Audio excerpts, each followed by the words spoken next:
The lights of the Ireland's Got Talent stage warmed the air with a golden glow as the young boy from Davao stepped forward, his feet barely making a sound on the polished floor. He looked impossibly small under the massive beams of light.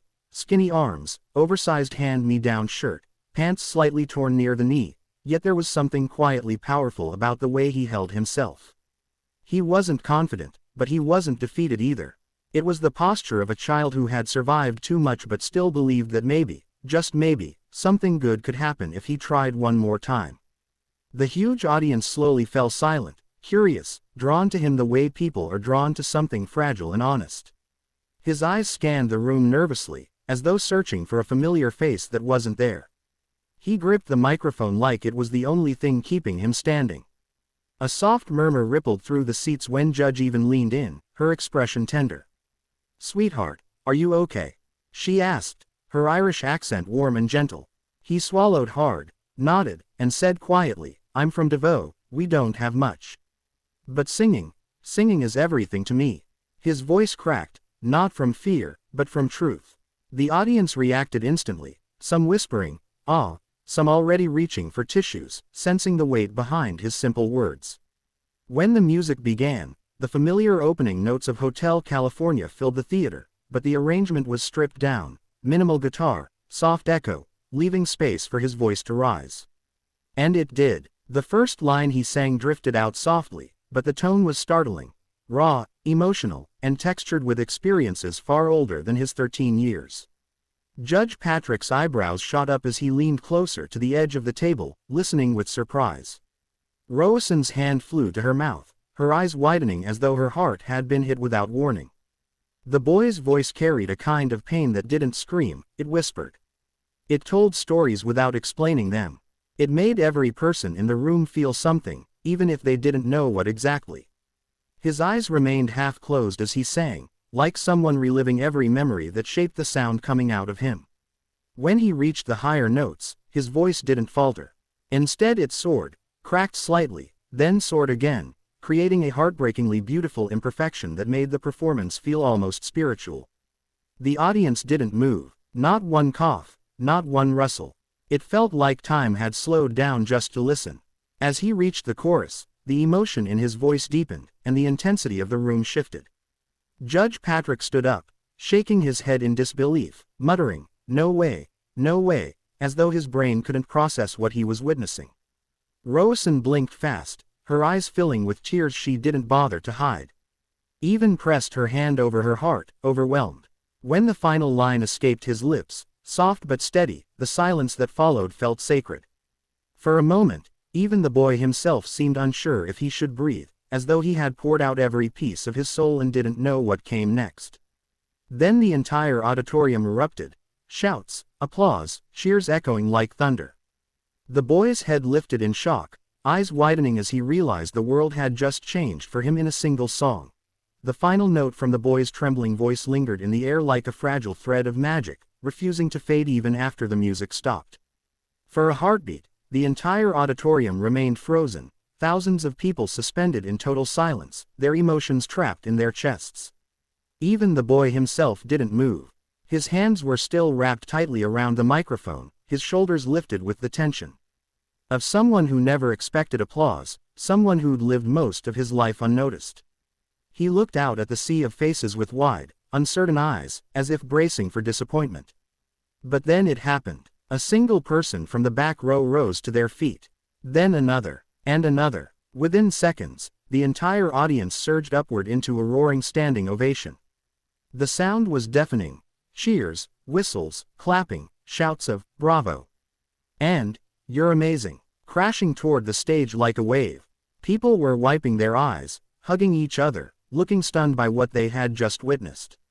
The cameras panned across the room, capturing the tear-streaked faces of strangers united by one poor boy's raw, unexpected brilliance. The boy's breath hitched, his lips parted slightly, trembling as he looked around in disbelief. It was clear from his expression that he had never, not once, imagined a reaction like this. He blinked rapidly, overwhelmed, his chest rising and falling with shaky breaths as he tried to understand what was happening. Judge Even couldn't hold back her emotions. She lifted her hands to her cheeks, wiping away tears that kept falling.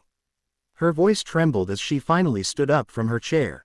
I wasn't ready for that, she said softly, her words amplified through the microphone yet still fragile. She pressed her hand against her heart, as though trying to steady it. You sang from a place most people never touch in their entire lives.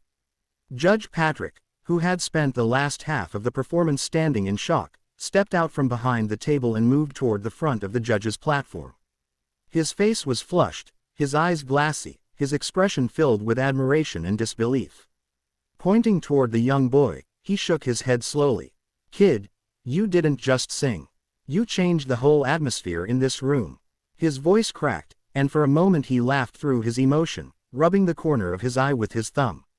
That was unreal, absolutely unreal. Roisin, still seated but visibly trembling, leaned into her microphone. Tears rolled freely down her cheeks. You, sweetheart, you made us feel something that's so rare. She inhaled shakily, struggling to keep her voice steady. There's a purity, a pain, a beauty in your voice that comes from your soul, not your training. You brought this entire room to its knees.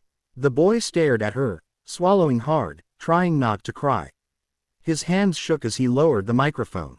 He took a step back, overwhelmed by the magnitude of what was happening. Each tear on the judges' faces seemed to break something inside him. A lifetime of being unseen, overlooked, ignored, suddenly replaced with the realization that his voice could reach people, touch them, transform them.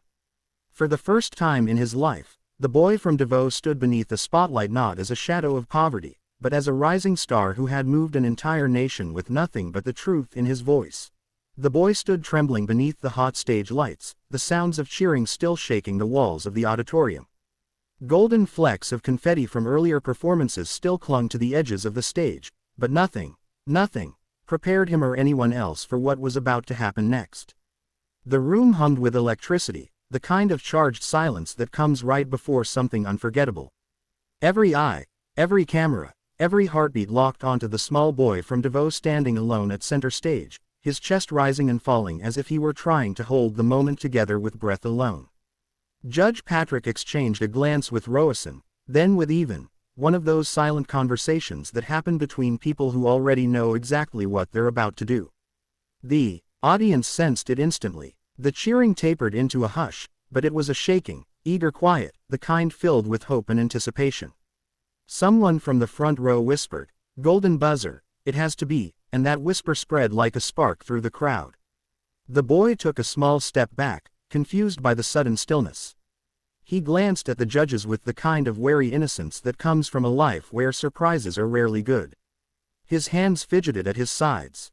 His lips pressed together in a thin line. He looked like he was preparing himself for disappointment, even after everything he had just given them. But Patrick didn't let the moment hang any longer. With a breath that shook slightly, he slammed both hands onto the judge's desk and said, loud enough to echo through the hall, "I can't wait another second." He stood, his chair sliding back behind him. This kid deserves everything. Then his hand shot forward. Bam! Golden buzzer. A sound like a thunderclap exploded from the speakers, followed instantly by a shower of gold that burst from the ceiling like a storm of stars. The audience erupted. Screams, cheers, applause so loud it shook through the floorboards. The boy froze. His eyes widened. His hands flew to his mouth as he stumbled backward in shock. The first tear broke free before he could stop it. The confetti rained down around him, covering his hair, his clothes, his tiny shoulders that looked too fragile to carry a moment so enormous. His knees gave out. He dropped to the floor, overwhelmed, sobbing openly, the kind of tears that come from a lifetime of wishing for just one miracle and suddenly getting more than he ever knew how to dream. Even rushed to him first, leaving the judge's table and crossing the stage with urgency. She knelt beside him, gently placing her hands on his shaking shoulders. "Hey, sweetheart, hey, breathe," she whispered through her own tears, her voice thick with emotion. "You deserve this. You deserve the world." Roisin joined her, bending down and brushing golden confetti off his face, her own mascara running down her cheeks. Patrick stood at the edge of the stage, clapping through tears, shaking his head like he still couldn't believe what he had just witnessed. The boy looked around the glowing, Confetti-filled theater, cheers streaming, his heart pounding so loudly he could feel it in his throat. For the first time in his life, he wasn't the poor kid from Davao struggling to survive. He was the boy who made an entire country cry. He was the boy who turned a song into magic. And as the golden storm continued to fall, he understood, this was the moment that would change everything.